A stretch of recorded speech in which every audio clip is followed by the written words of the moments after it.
ఓం నమో వెంకటేశాయ. వినా వెంకటేశం ననాతో ననాత సదా వెంకటేశం స్మరామి స్మరామి.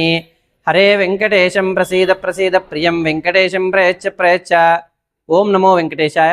భగవద్బంధులందరికీ కూడా తెలియజేయని దినముగా అందరం కూడా ఈ దీపావళి పండుగ ఏ రోజు జరుపుకోవాలి అనేటువంటి డోలామాన స్థితిలో ఉన్నాము. దీపావళి పండుగ అమావాస్య సాయంకాలం పూట లక్ష్మీ పూజా సమయంలో చేసుకునేటువంటి అమావాస్య సమయంలో చేసుకోవాలి. అది మనకు సోమవారం నాడు అనగా అక్టోబర్ 20వ తేదీ రోజు ఆ అమావాస్య వస్తుంది. కాబట్టి ఆ అమావాస్య రోజు సాయంకాలం దీపావళి మహాలక్ష్మి పూజలు జరుపుకోవాలి. ఆ రోజు ఉదయం హారతులు, నరక చతుర్దశి కాబట్టి నరక చతుర్దశి హారతులు, మరుసటి రోజు మంగళవారం రోజు కేదారేశ్వర నోములు కూడా జరుపుకోవాలి.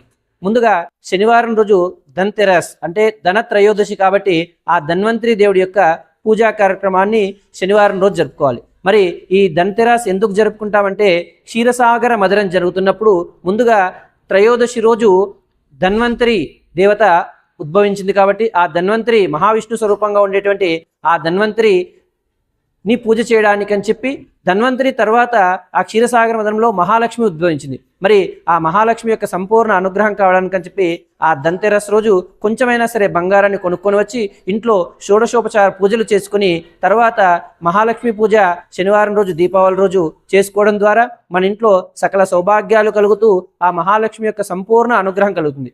ఎవరైతే ఈ ధన్తెరస్ రోజు మహాలక్ష్మి పూజను చేసుకుంటారో వారికి మరుసటి మహాలక్ష్మి పూజ సమయానికి ఆ యొక్క ధనం అనేది, బంగారం అనేది దానికంతట అదే ఇంతకు పదింతలుగా వచ్చి ఆ మహాలక్ష్మి స్థిరంగా ఉండడానికి, మహాలక్ష్మి యొక్క ప్రత్యేకంగా ధనలక్ష్మి యొక్క సంపూర్ణమైన అనుగ్రహం కోసం ఈ యొక్క కార్యక్రమాన్ని తీసుకుంటాం.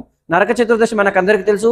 శ్రీకృష్ణ పరమాత్మ నరకుడిని చంపడం ద్వారా లోకకంటకుడైనటువంటి నరకుడు అనేటువంటి రాక్షసుని సంహరించి లోకానికి వెలుగును ప్రసాదించాడు. కాబట్టి ఆ వెలుగులలో దీపాలన్నీ కూడా వెలిగించుకొని నరక చతుర్దశి హారతులు తీసుకొని సాయంకాలం అమ్మవారి యొక్క సంపూర్ణ అనుగ్రహాన్ని కోసం అని చెప్పేసి మహాలక్ష్మి పూజలు చేసుకుంటాం, ధనలక్ష్మి పూజలు.